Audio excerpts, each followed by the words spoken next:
I shipped out of Pearl Harbor in the latter part of August of 1944 on the USS Caliente, which was a tanker with the fleet and heading for the South Pacific. I was the only passenger aboard, and it was a flagship of that fleet, and the Commodore wasn't aboard, so the captain of the ship very courteously assigned me to the Commodore's quarters. So I rode that tanker as it weaved and made its way down through enemy waters and skies till we came to Eniwetok, and that was on 25 August 1944. I was transported by captain's gig or the admiral's barge, I don't recall which, over to the USS Alabama, which was anchored in the fleet and some distance away from where the tanker moored. It was late in the evening, and in fact a bit after dark, but there wasn't any evidence of a war going on at that time because lights were on many of the ships that were in the area, and officers and crew of the USS Alabama were at the movies. At least those that weren't on watch on that particular ship were on the fantail at the movies. I went up the starboard gangway and showed my orders and introduced myself to the officer of the deck, and he explained that he was waiting for me, that I was relieving Captain George Bantley, who was the commanding officer of the Marine Detachment, and Captain Bantley had been inquiring of each deck officer of every shift as to whether they had seen me or not, and to be sure and let him know as soon as I came aboard. So the officer of the deck called someone to take my gear and said that I'd find it later, and then he called someone else and directed them to take me back to Captain Bantley. Captain Bantley was about midship on the fantail, seated in a row of other officers looking at a movie. They passed the word in to him that his relief was there, so he hurriedly made room in a chair next to him, and they ushered me in, and I hadn't any more than got seated than General Quarters was sounded. Now that's the first time that I can recall that I heard General Quarters, although I had been alerted and trained to some extent before then. But this was the real thing, and of course the lights went out immediately and everybody left the movies and headed for their battle stations. And I was left alone, the only one at the movies, and no movies. And almost at the same time, it was announced that kamikaze planes, 3 of them, of the Japanese Navy, were making diving attacks on ships in the fleet. It was a surprise attack, hadn't been picked up on radar, and so it was quite an exciting time for everybody, and especially me, since I didn't even know where I was, hardly, and didn't have any battle station assigned, so I just stayed to one side and waited till they sounded all clear. That was my introduction to the USS Alabama and Captain Bantley, whom I relieved.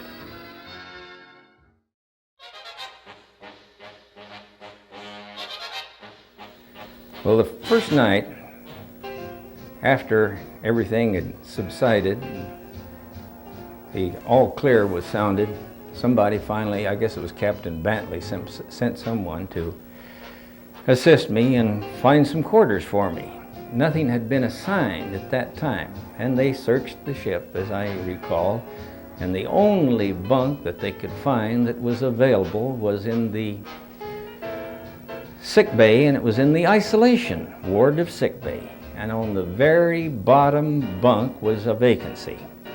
So they took me down and put me there. There were a few other persons that had come aboard apparently that day, being transferred aboard, as I recall, for relief of those who were on the ship.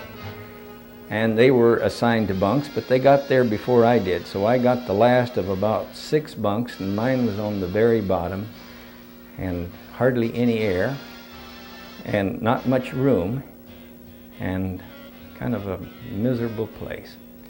I think I stayed there about 2 or 3 nights, or a very short time.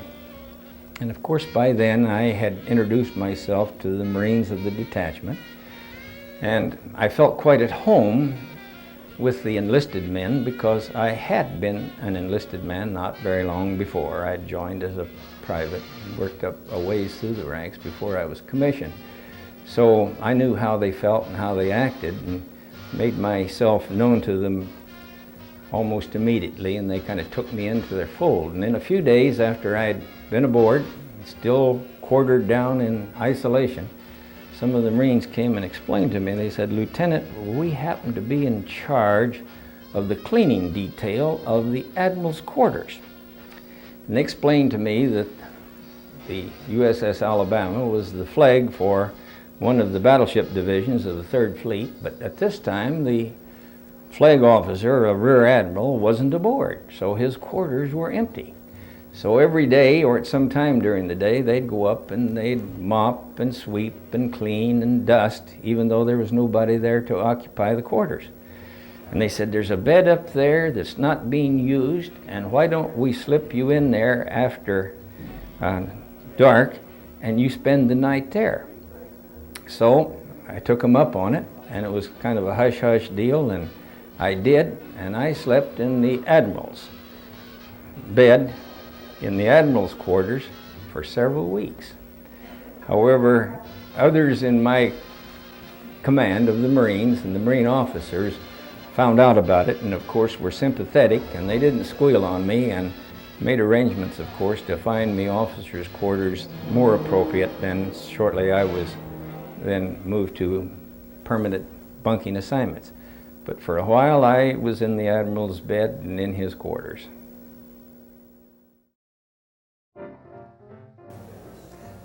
One of the most frightening experiences that I had during World War II was on this ship. I was a Marine officer in charge of gun control for the 20 millimeters during the 3rd watch. And on one day there was general alert and general quarters were sounded. And I went to my battle station, which was in sky control, the topmost part of this ship. We were engaged in a firefight with Japanese planes that were attempting to penetrate our rather tight formation of ships. And it was called to my attention by a lookout, and there were 4 lookouts in sky control with glasses, that there was a Japanese plane that had gotten through the fire and was headed toward the center of our formation, where our carriers were. I looked up in time to see the craft approaching, and as I watched, it was hit, and smoke began to spout from it, and it began to lose altitude, and almost at the same instant it turned and headed directly toward our ship. We were the closest ship to the disabled Japanese aircraft, and as I watched it continue to approach at an alarming rate of speed, turned and headed straight down as though it were a kamikaze attack intending to crash our ship. And I'm sure that that was the intent of the pilot of that plane. And that was the most alarming experience that I had. In fact, my first impression was that I'm the only one between it and the ship, and this is my end, and I ought to hide. Now that was an experience that I had for a moment. And then my second thought was that Marine officers don't hide. And my next thought was, there's no place to hide. And while these thoughts raced through my mind and I continued to watch what was happening, I saw that the approaching enemy plane was hit by a large caliber shell, probably a 5-inch, and it disintegrated into a handful of pieces.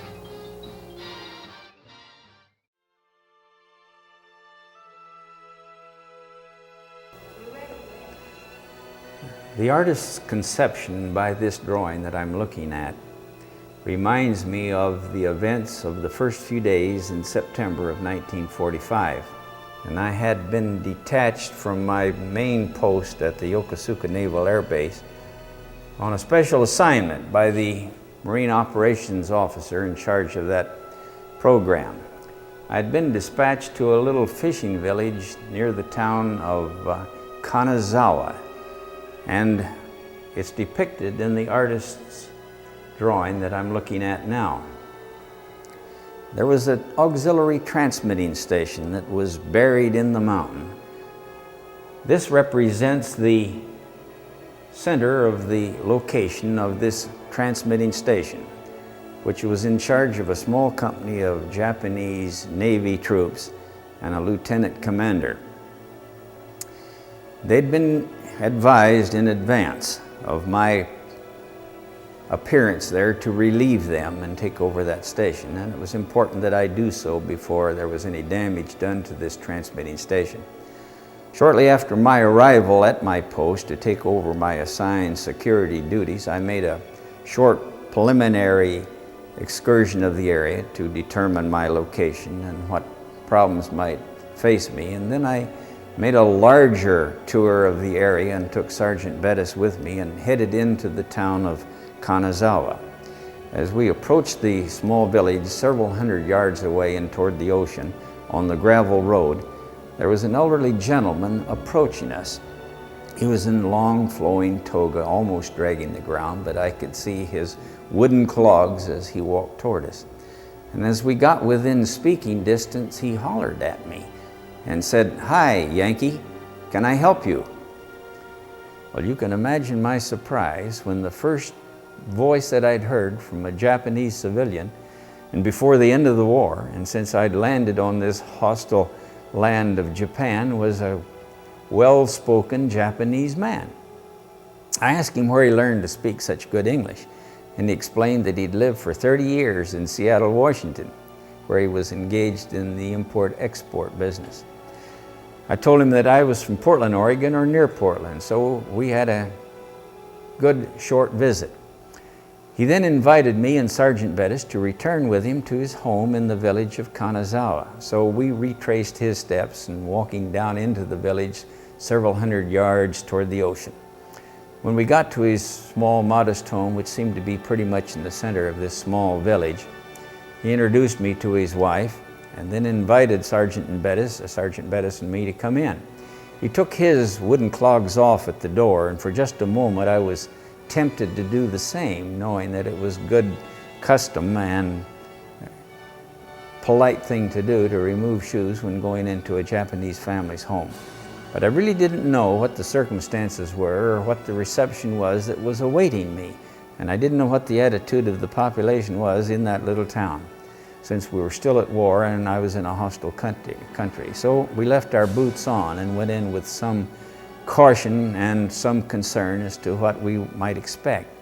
He was very courteous, and he introduced himself again and me to his wife, and he explained that he was the mayor of this little town of Kanazawa, and then talked with his wife in rather hushed tones, somewhat secretly off to one side. It caused me a little concern as to what they were planning.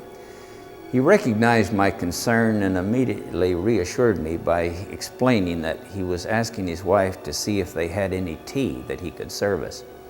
He then explained that they didn't have any, and went on to explain that the war had been devastating to the population there, at least, as well as other Japanese families, and that they were out of many of the necessities, including tea. While he and I talked about that, I heard a commotion outside, and I turned to look, and I saw approaching crowds of Japanese people. They seemed to be coming from all different directions, men, women, and children. And that caused me some concern, because Sergeant Bettis and I were armed only with sidearms, .45 calibers, and it wasn't much of a defense to any concerted assault by many people that might be, and worse, as far as I knew, our enemy still. I expressed my concern, and the gentleman with whom we were visiting assured me that there was nothing to be alarmed about, that it was customary in his community that when he received guests, that his neighbors came to pay their respects. He went on to explain that he's the mayor of the town, and for me not to be concerned. He also explained that if I would simply go to the door and acknowledge their presence, that would satisfy them. So Sergeant Bettis and I stepped through the door of his house and onto the narrow front porch, and his visiting guests, perhaps 100 or more I would guess, acknowledged our presence by bowing, and they continued to bow as they backed away and disappeared in the directions from whence they had come. We returned into the house with this Japanese gentleman who asked me about my family, and when I told him that I had a wife and 2 small children, he produced 3 fans. And he spread one fan out before him, and with a marking pen or pencil, he inscribed on it his name and also the words, "Good luck to you, Saisai Aoki." That was his name, and he was the mayor of Kanazawa.